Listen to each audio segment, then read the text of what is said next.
Namo Buddhaya, Namaskar. In the last episode, we talked about the importance of Asala festival, that is Guru Purnima.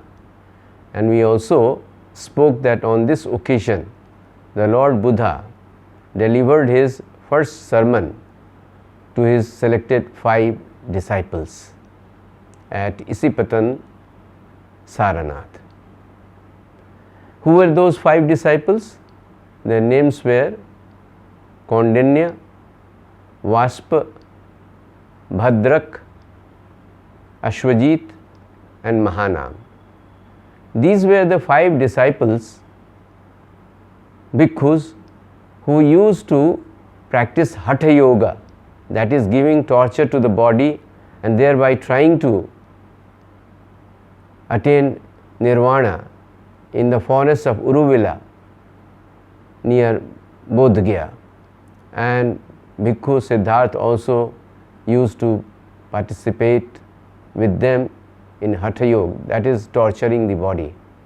But when Bhikkhu Siddhartha realized that this was not the right practice and he gave it up, then these 5 bhikkhus got annoyed and felt that now Siddhartha was not interested in spiritual pursuit, and they left him and came back to Isipatan, Varanasi, and stayed back there.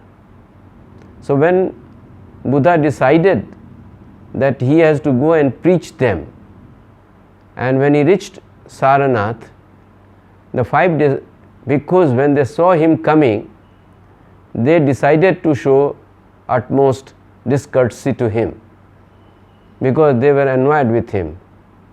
So they thought that they will not offer him seat or water, but when the Buddha reached near them, they saw an outstanding, magnificent aura around him, and they realized that he was not the same Bhikkhu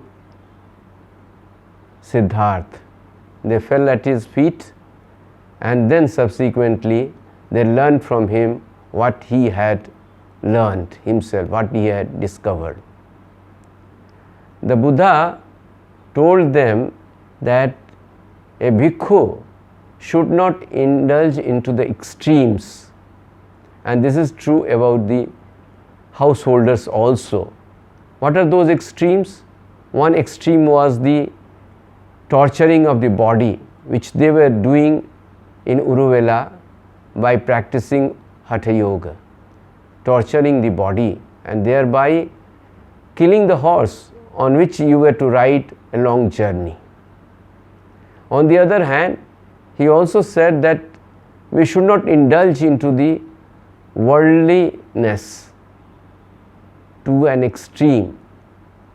If we look around ourselves, we find that the pursuit for physical happiness has gone to such an extent in the human mind that we don't mind buying everything in home by loan.